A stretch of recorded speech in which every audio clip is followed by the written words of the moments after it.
I miss the days back in the 80s when every monster hunting team out there had their own theme song. Hey everyone, it's me, Aaron. I'm Michelle. We should watch Ghostbusters this year. Anywho, hey, so this is day 3 of the 31 Days of THORGIWEEN, in which we are reviewing a spooky, scary movie every single day. Although this one's not that spooky scary, it's more just fun. Yeah, it's spooky fun. God damn, do I love this movie. Yes, this is a movie like you grew up with and you loved. I've watched this movie about 5 times, and I still cried at the end of this movie. Yeah, it's like this is my first time actually watching Monster Squad. But yeah, I can definitely see why you love this movie so much. This might be one of the reasons why I got into like horror and monsters when I was a kid. Because basically what this film is about, for anybody who has not seen this, I think it's actually on Amazon Prime, I think. I can't be certain. But it's on one of the streaming services out there, Hulu, Netflix, something. For anybody who has not seen this movie, this film, it is about a group of kids in the 80s who they just love monsters. And they have their own like little fort. Yeah, they're like little clubhouse. Yeah, and they just hang out there and they just talk about monsters all day long. But then Dracula comes back to their small town because that's where Van Helsing hid this special amulet a century ago. And now he's resurrected all these other monsters. And if they can get their hands on this amulet at midnight, then they are going to rule. Evil will take over the entire world. So it's up to these, like, they're not even teenagers at this point. Yeah, they're like, what, 11 or 12? So, like, one of them, I think, is a teenager. Yeah, one of them, like the cool kid who was in high school. Nah.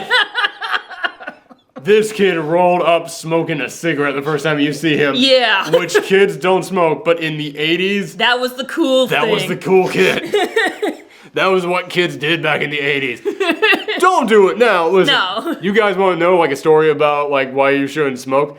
I smoked for about 6 months of my life, so I wasn't like really like, I wasn't like a year-long guy. So when I had to quit doing it, it wasn't that hard for me. I had some cravings there, but I was able to get through it. And I've been really lucky because I have not had like hardly any cravings in my entire life. I've been pretty good about that. But this year for THORGIWEEN, I was trying to think of a skit to do to open it with. And one of the skits that I had in mind was to do a Twilight Zone theme one because that new Twilight Zone revival just came back. And I thought, oh yeah, I could be like Rod Sterling. And then out of nowhere in the back of my mind, this voice just went, yeah, and then you could smoke a cigarette during the skit because Rod Sterling used to smoke on that show. Everyone in the 50s smoked. And I got like this little like heartbeat. Oh no! I got this little bit of like adrenaline out of nowhere. I just went, where the hell did that come from? Like I had to stop myself and go, oh, that hasn't been around in a while. And it's like, it's been a decade since I smoked. Yeah, it's like... Where did that come from? Yeah, honestly, if I knew you when you were still smoking, I would not have married you because that is a big pet peeve of mine. Yeah, I understand.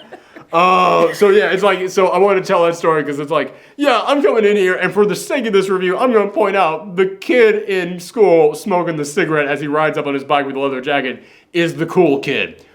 But in real life, that shit will fuck you up. Yeah, this, there's a lot in this movie that did not age well. Yeah, very 80s, but not in the good way. Like, first off, like, the cool kid smoking, and then there's, I still love this movie, but I will gladly say I forgot how homophobic everyone in the 80s was. Yeah. There is, they drop, like... The F word a few times. Yeah. And like quick when this movie begins. Yeah. And I look at it, it's like, that's what kids in the 80s said all the time.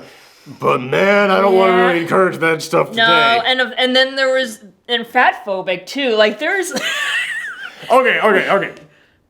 Here's the thing. Kids today are still like, really, well, kids today are still terrible. Yeah. Kids today are still homophobic, kids today still smoke, kids today still are fat phobic, but we at least realize we shouldn't really glamorize that stuff in movies.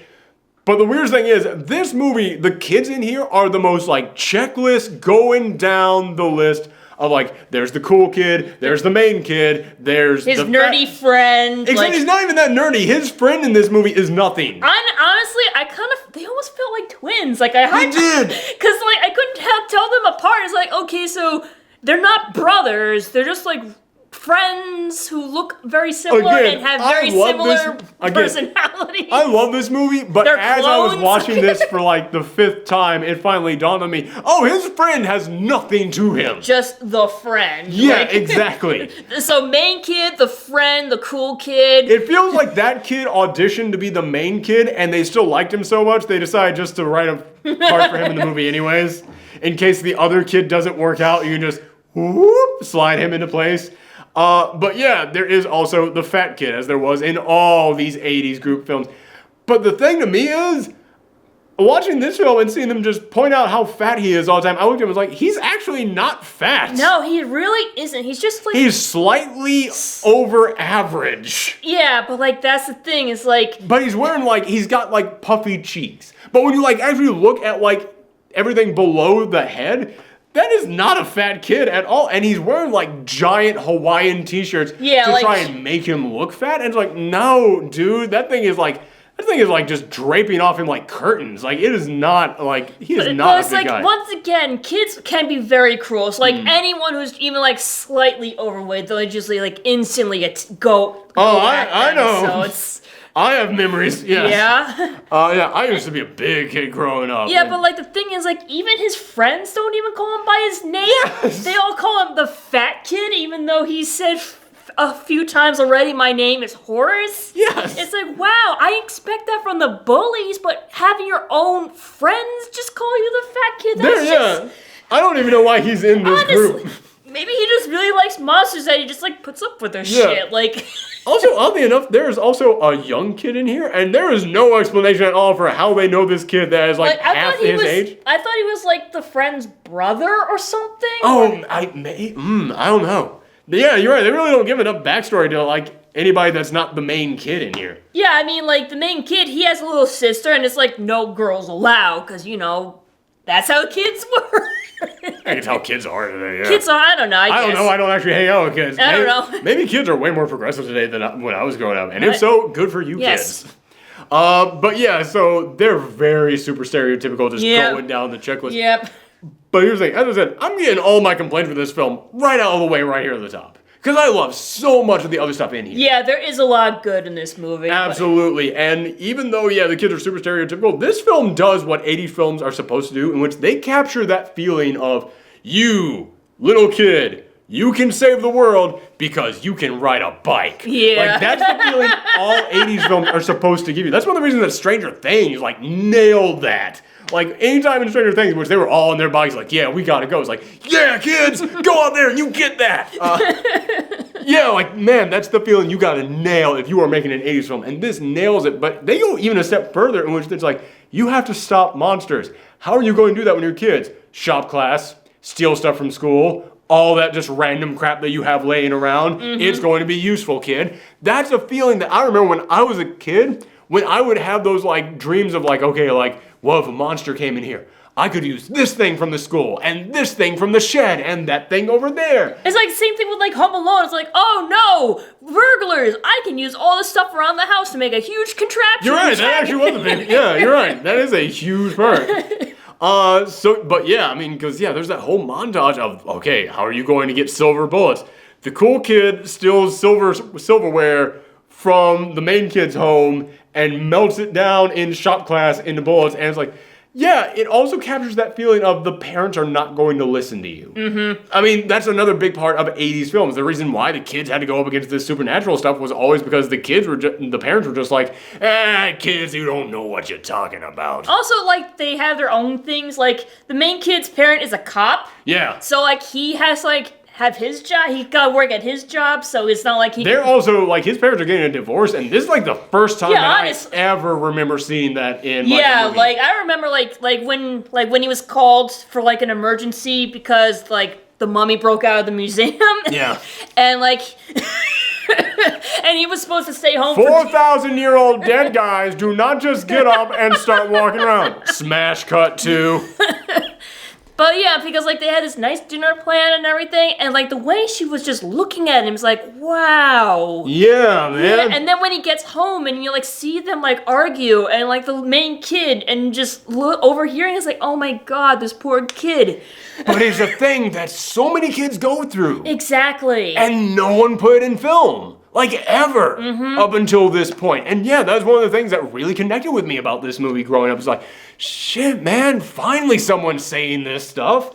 Finally someone's showing it. But at the same time, they made sure to like show the parents still care about the kid. Like, right. I love that scene when the dad comes home and he crawls out on the roof with his kid who is watching a scary movie at like the drive-in theater that's next like door. with the binoculars on the roof and everything. And the dad just comes out with his own popcorn and just goes, what I miss. And I was like, man, that like little moment there is so damn good.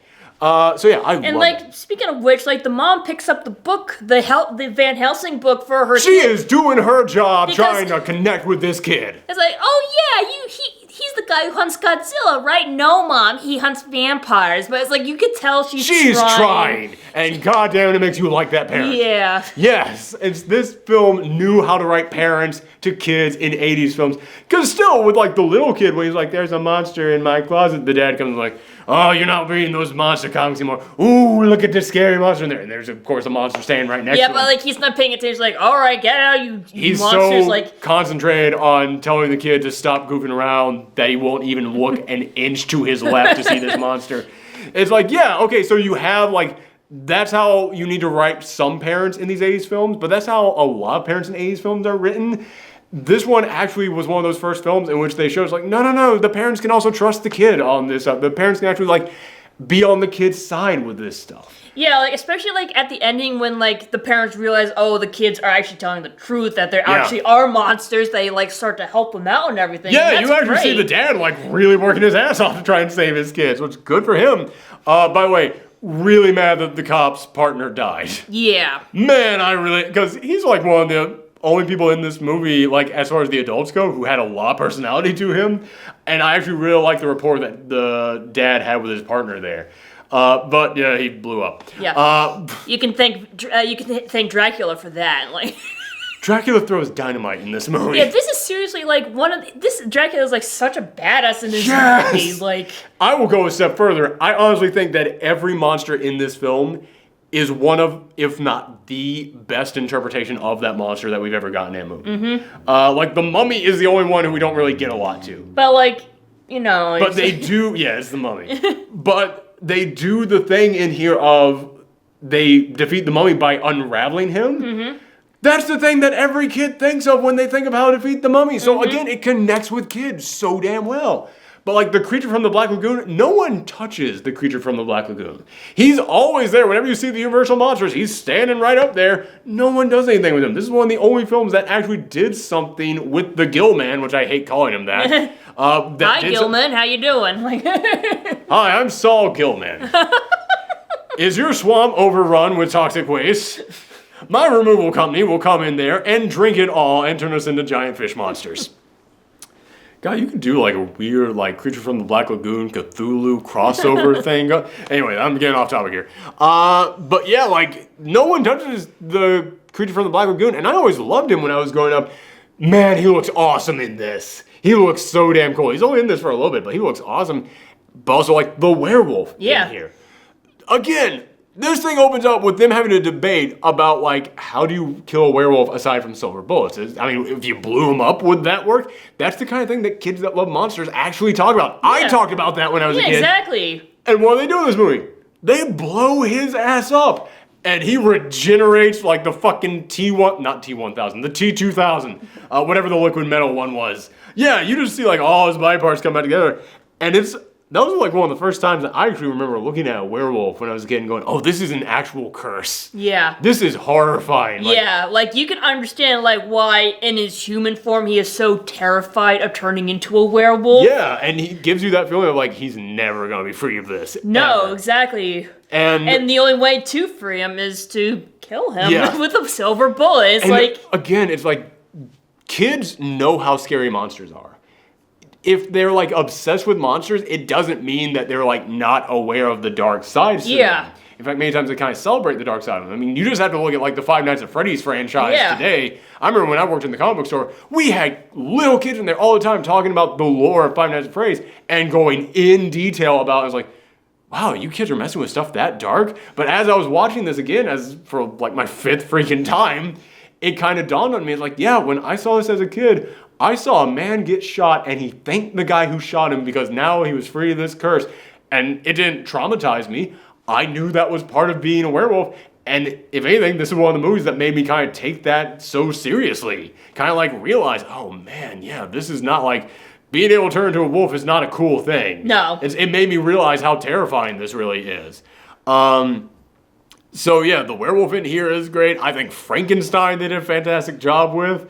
As I said, at the end of this movie, I'm glad you did not turn over and look at me because I was like just I was holding it in too. It's like, oh no. Like, I've seen this 5 times and I've cried 3 times at it. You know, it's like, that's the thing. It's like Frankenstein is probably like out of all the Universal monsters, that he's the one I'm most sympathetic towards because like, he did not ask to be created. He's not meant to be mean. He's just scared and confused. Yeah. Like, I mean, in the original Frankenstein movie, he kills a little girl, but it's not because like he was trying to kill a little girl. It's because he saw this little girl, he was getting along with her, she was throwing flowers into the water, and he was like, oh, thing in water, yay! Picks her up and, you know, it's like he... Tell me about the rabbits, George. Like, that's what it was. Yeah, exactly. Yeah, like, he just didn't know any better, that's all. So it's like... And there comes a moment in here in which, again, this thing was the people making this movie were fans of the original Universal Monsters. Because when he finds the little sister, he finds her down by the lake with like the flower petals and you literally said, "Oh, I wonder what's gonna happen." No, it's like, gee, this looks familiar. That's what you said to me. Yes. And so you look at that and you're just like, "Oh no." No, but it's like he ends up befriending her, which is like, oh, that's so sweet, you know. Yeah, it's like, it's a very there actually are very sweet moments in this, like when with the old German guy. I love that. Yeah. I love the old German guy here. Yeah. And again, it's a film that this was made for kids, but it treats kids smart. Yeah. Like, again, this was the 80s, and, you know, that was 30 years ago. Kids back in the 80s knew more about World War II than I'd say kids do today. It was still fresh. Yeah. Not fresh. I don't know. It was 40 years old. But, like, we would have grandparents who had lived through that. We would have, you know, parents who still had, like, some vivid memories of what it was like right after the war. So we had heard stuff about this. But that moment in which it is such a good line, in which they go to the German guy to translate Van Helsing's diary. Mm-hmm. And it's like, and it turns out, like, you know, they all think he's scary. They call him Scary German Guy. Yeah, and it's like, oh, but he's actually this really nice guy, and he like serves them pie and helps translate the book and everything. And I remember it's like, you kids probably thought I was a vampire or something, but if you notice, I have a reflection, so I am not a vampire. And they go, he's connecting with him. But then he goes, wow, mister, you sure know a lot about monsters. And then like they say that as they're leaving. And then he goes, I suppose I do. And he's holding his hand against the door. And then the camera zooms in and he's got like the Holocaust numbers down. That is such a good line. Yeah. That is such a damn good line. And it's like, damn, it makes you realize that like monsters are real. It's Man is a real monster. Yeah. Yeah, man. Woo. And it's like, they put that in a kid's film, and it's the kind of thing that, like, yeah, man, a lot of kids out there probably might have already have known that, and if they didn't, probably led to them asking their parents about it. It's like, yeah, you know what, that's the kind of thing that maybe kids should learn about. Yeah, exactly, especially with the state of their country right now. All right. I'm going to get my hands on the amulet. It's going to be huge. Okay, speaking of Dracula there. Man, Dracula's so good here. Yeah, but it's like... He's so evil. He is. He's like, he does not fuck around. Exactly. That's the best way of saying it. Like, there's that moment in which you see the werewolf in his human form during the day, and he's just tied up in a chair and just like, and then you see, like, pills sitting out. And I looked at that and I was like, okay, one of two things have happened, and both of them are horrifying. Mm-hmm. One, either Dracula is doping this guy up with pills during the day to try and like keep him like from escaping until he turns into the werewolf at night, or this guy tried to overdose on pills so that way he would die and not be able to help Dracula. Both of those are horrifying, and I love that it's the kind of thing that a kid wouldn't get, but a kid wouldn't be confused enough by it to really like need an explanation. I'd be like, all right, pills, whatever, it's fine. But an adult, you look at that, it's like, oh my god, there's a huge layer to that. So that is the kind of stuff that Dracula is up to in this film, and it makes him feel unstoppable when, like, at the end of this film, Dracula's just got dynamite. Yeah. He blows up their house. He blows up the tree house. Yeah. And then he blows up the cop car. It's like... Yeah. It's like, who on earth thought of Dracula with dynamite? But Dracula with dynamite is terrifying. And it's really kind of cool, too. And there's that whole sequence in which he is just walking towards the little girl reading the transcript. And he is just, like, not even looking at the cops as they run up to him. Yeah. And just crack his neck, throw that guy over him, just not even taking his eye off them. It does make him like the Terminator. That's what they do with him. Speaking of when he's going up to the little girl at the end, I love that the little girl is the one that saves the day, because they were just like, no girls in our clubhouse. No, you can't. You're a little brat, and you're not getting into our clubhouse. She's the one that befriends Frankenstein, who's the one who comes back at the end and saves the day. But also, she's the only virgin there that is able to read this. And just the sequence of the old German guy having to help this little girl who can't even read a language she doesn't even know in order to save the entire world. Man, that is like such a, like, oh man, every generation, everybody coming together. This is a film that really does kind of have that feeling of like unity, all kind of coming together. At least that's how I kind of felt about. But there are other moments in here that I just remembered a couple of other moments in here that don't really work all that much. Yeah. And I could tell from your reaction there after I said, it's about everybody coming together. You're like, hold on. Yeah, it's... Because, there's other things in here that are like, back in the 80s, you never even blinked an eye at this stuff. You never thought about it for a second. But watching it as an adult with a 21st century mindset is like, oh no. Because there's that moment in there in which the cool kid is using the binoculars to spy on the only reason why I wanted to join the monster squad is because the treehouse, you can see into a woman undressing every single teenager, day. Teenager, yeah. I think she was the same age as him. She was or maybe. No, she's definitely older. All right, a little older. She was 17.